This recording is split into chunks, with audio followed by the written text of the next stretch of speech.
Tim O'Malley with Tim Priester for Irish Illustrated. We are at MetLife Stadium, and this is Instant Analysis brought to you by the RV Manufactured Housing Hall of Fame in Elkhart, Indiana.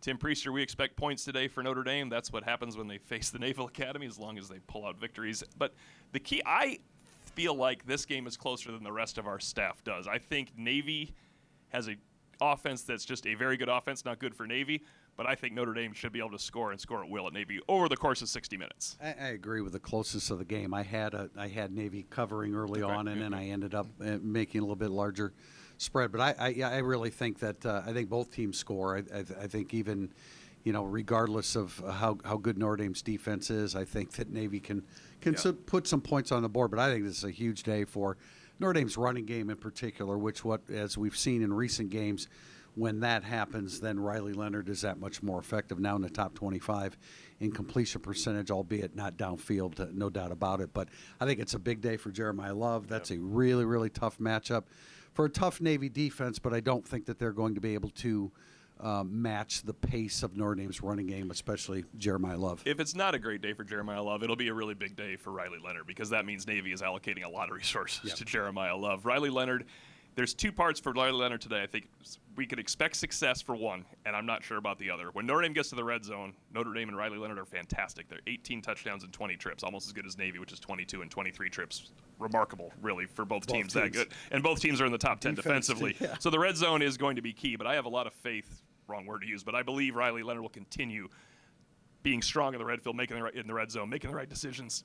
It is those middle portions of the game where Notre Dame still continues to struggle. I had to look it up. I didn't realize Notre Dame didn't score in the last 26, 27 minutes a touchdown against Georgia Tech. It seemed like they were so crisp. You can't have a 26-minute gap against Navy, but you don't want to have another 13-minute gap where you're not getting touchdowns against this team, because they go up and down. No, they are, and their pace, Navy's pace, is going to be different than I think what we're accustomed to. They figure that let's go ahead and score, and then we'll go at the pace that we want to go at. I'm sure if Navy were to build a lead, they might slow the tempo down a little bit. But we're going to see just how effective Notre Dame's offense can be against that defense. And Al Golden has, we talked about this during the week, Tim. I mean, Al Golden knew how to defend Navy's old offense. Right. Now with the adjustments that Navy has made, will they be able to be just as good with the new Navy attack?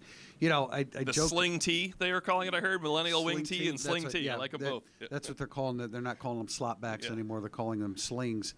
It's rarely do you go into a game where the offensive coordinator's name is mentioned more than the head coach's name, but it's Drew Cronick, and for a guy that's been at West Georgia and all these smaller schools, it's a little comical when you think about it. But the guy's done a really good job. It's been against lesser competition.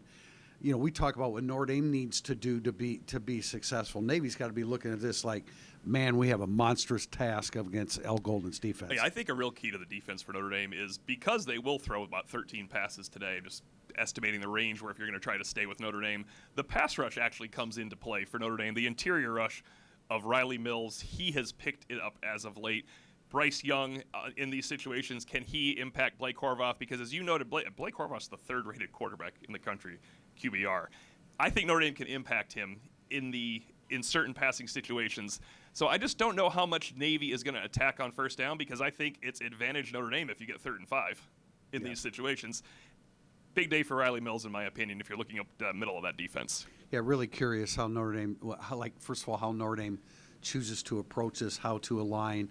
And you've said all week, I think you can't say it enough, Riley Mills, Howard Cross, Jack Kaiser, Xavier Watts up the middle, very, very veteran defensive football players against triple option. Now, again, they're learning some new things along with Al Golden this week. But still, I thought it was interesting on Tuesday where Al Golden said a lot of the same principles apply. I think it was your question that he responded to, and a lot of the same principles still apply. You just have to be a little bit more prepared for that, for Horvath pulling the football back and throw the ball downfield. Navy does two things well defensively. They defend the red zone. They're number 2 in the country in that regard. And also they are aggressive enough where they do create turnovers, and they attack after the turnovers. They had 2 interception touchdowns recently. That is what they need against Notre Dame. Riley Leonard, not prone to picks. Sorry for that jinx right there, everybody. But protecting the ball, better you than me. Yeah, that's true. It worked out poorly last time. I think it's a fascinating task for Mike Denbrock, because they should be able to run the ball and score on Navy consistently. But if Navy allocates everything to the run, you have to pass the ball, and Riley Leonard's going to have to be accurate. One of the stats I dug up, Navy has 10 interceptions. I didn't have to dig that one up. But 3 of those teams, I want to say UAB, Charlotte, and a third team, have combined to throw 27 interceptions. So those teams are prone to throw interceptions regardless. Riley Leonard's been pretty good in that regard in recent games, and I wouldn't expect – Navy has some players back there. Ray Lane is a guy that Mike Denbrock pointed out to us, and they have some players. But, this isn't – Navy's not playing Charlotte or UAB today. It's time for Notre Dame's wide receivers to win one-on-one against Navy, though, because they're going to have their opportunities to do so. Neither one of us think Navy can stop Jeremiah Love. I see high scoring. Where did you settle in? I went over the 52. Definitely yes. over. Yeah, by about 10 points, I think I went over. Well, there's been some history here between Notre Dame and Navy. Hopefully, it will not materialize again today. We'll be back post-game. For Tim Priester, I'm Tim O'Malley of Irish Illustrated Instant Analysis, brought to you once again by the RV Manufactured Housing Hall of Fame.